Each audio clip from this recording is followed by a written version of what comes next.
Terrorists commit a barbaric massacre that kills 25 citizens in a booby-trapped car blasting Hamas Street in As-Salamiyeh.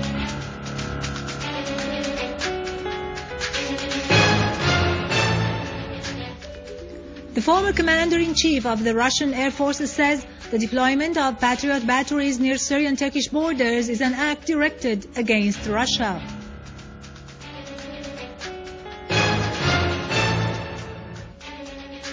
"17 people are killed and 50 others wounded in 3 terrorist explosions in Baghdad."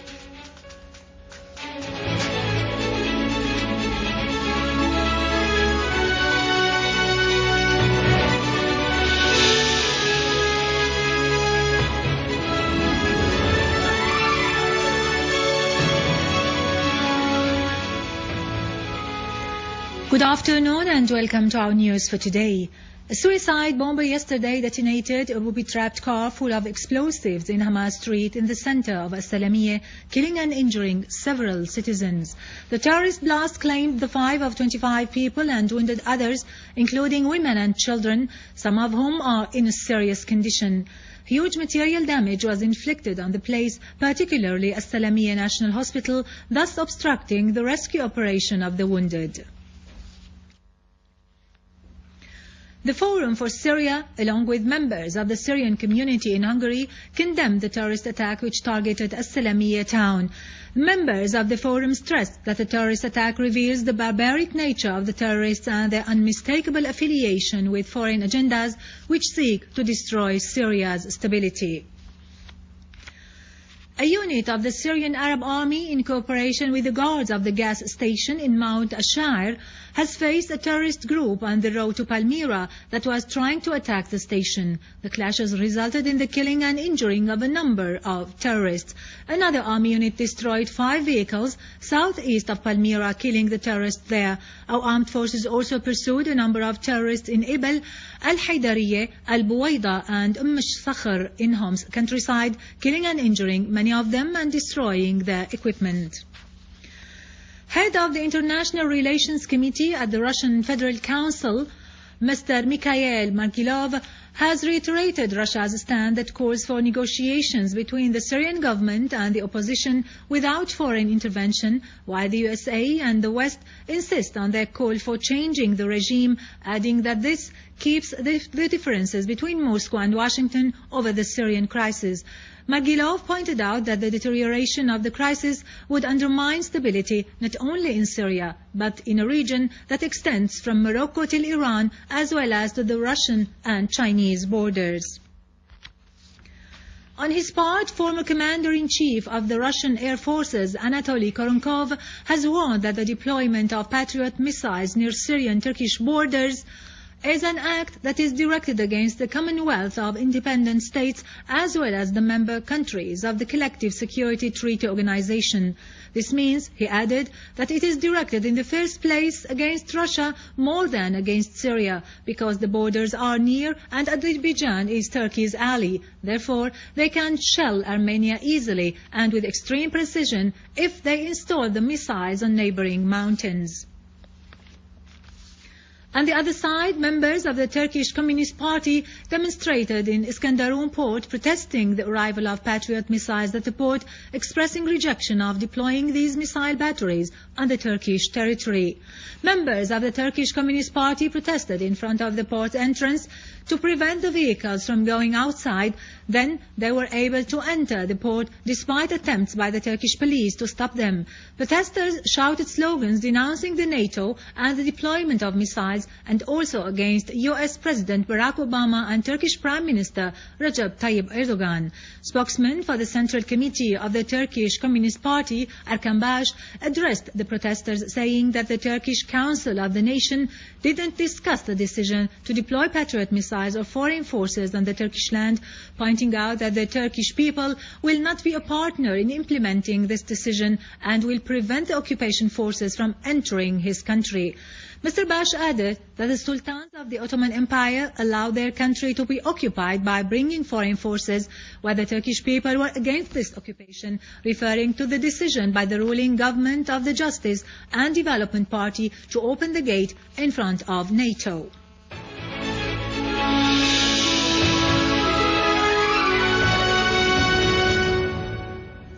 In Iraq, 17 people were killed and more than 55 others wounded following a car explosion which targeted a military checkpoint in Diyala province south of Baghdad. Meanwhile, 2 Iraqis were killed and 5 others wounded when a series of terrorist attacks targeted the city of Diyala this morning.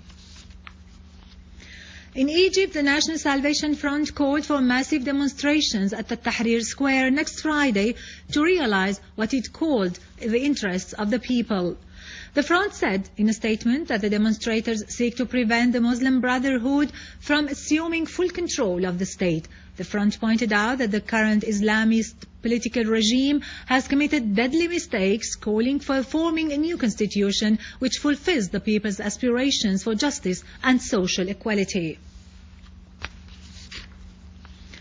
In occupied Palestine, Israeli occupation troops broke into a number of towns in the West Bank, arresting scores of Palestinians, including children.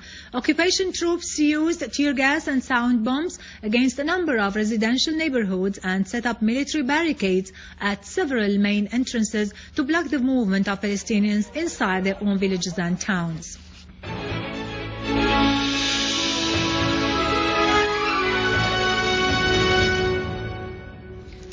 The National Commission of the Syrian Science Olympiad honors the distinguished winners who will represent Syria in World Science Olympiads in the domains of mathematics, physics, chemistry, and informatics.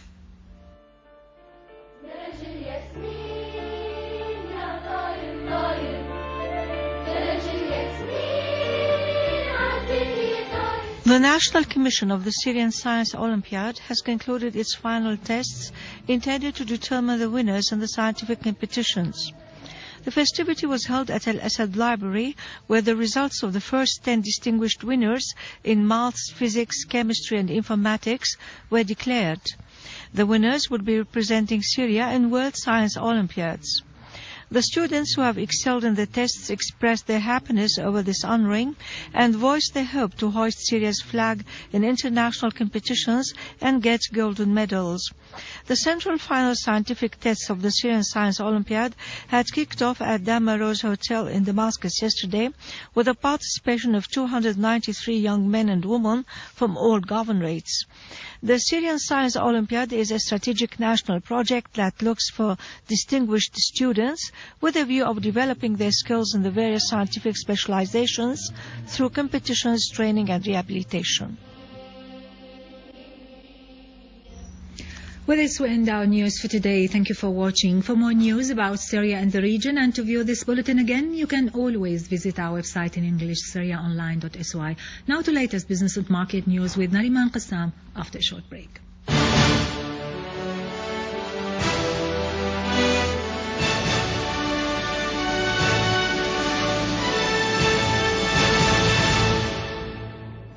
Ladies and gentlemen, good afternoon. Minister of Electricity, Engineer Imad Khamis, asserted that the electricity returned gradually to the southern area, which was cut due to a terrorist attack on the main line. Engineer Khamis pointed out that the electricity was restored by 60% yesterday and it will return to all the rest of the area today. He added that they took appropriate measures to fix the damages due to the attacks that targeted the high voltage and generating plants. On the other hand, the ministry is working now full-time to overcome the obstacles.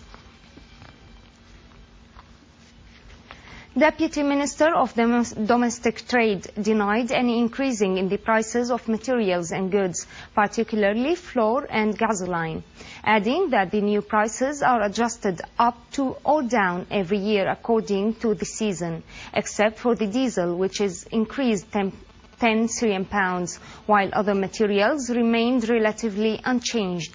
He also said that the government has no intention in increasing the price of gasoline, which is 55 Syrian pounds, as well as the prices of wheat and flour for this season. Manager of the fuel company stressed that the diesel crisis is about to be ended in spite of the obstacles in transporting it to the southern governorates, while the company is working currently on restoring the services for the pumping oil pipelines, which had been attacked and destructed.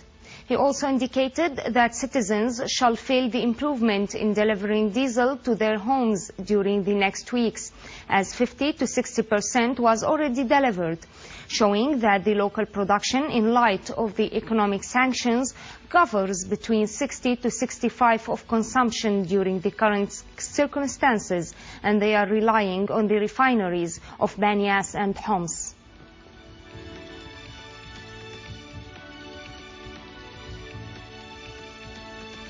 Oil traded near a 4-month high in New York, as Japan's central bank said that it will expand asset purchases to lift the world's third biggest crude consumer out of its third recession in 5 years.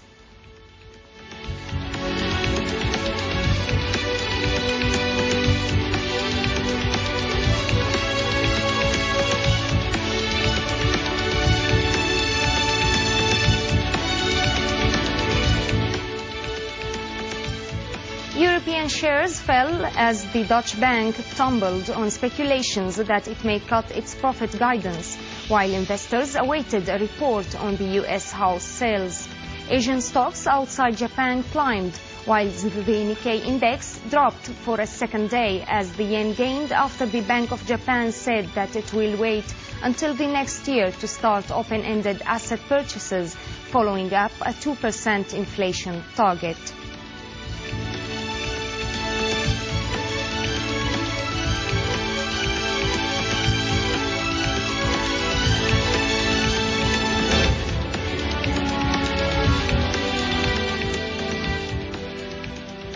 The gram of 21-carat gold was set at 4,400 Syrian pounds, while the gram of 18-carat gold was set at 3,771 Syrian pounds in the local markets. As the Jewelleries Association set the price of the golden coin at 33,400 Syrian pounds, while the English coin of 21 carat was set at 35,600 Syrian pounds, and the 22 carat was set at 37,200 Syrian pounds.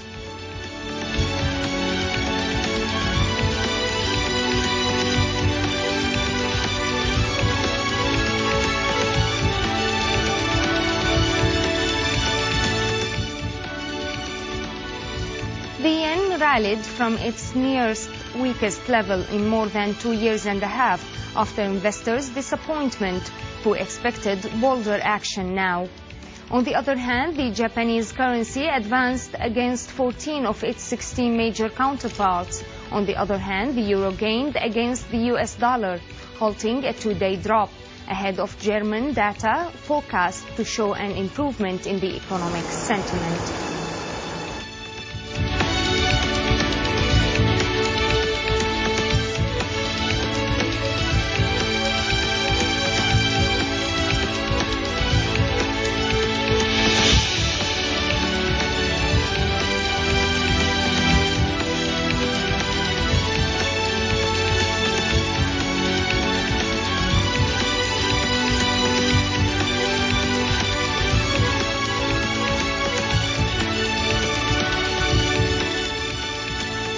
Ladies and gentlemen, this was our economic news for today. Thank you for watching. Goodbye.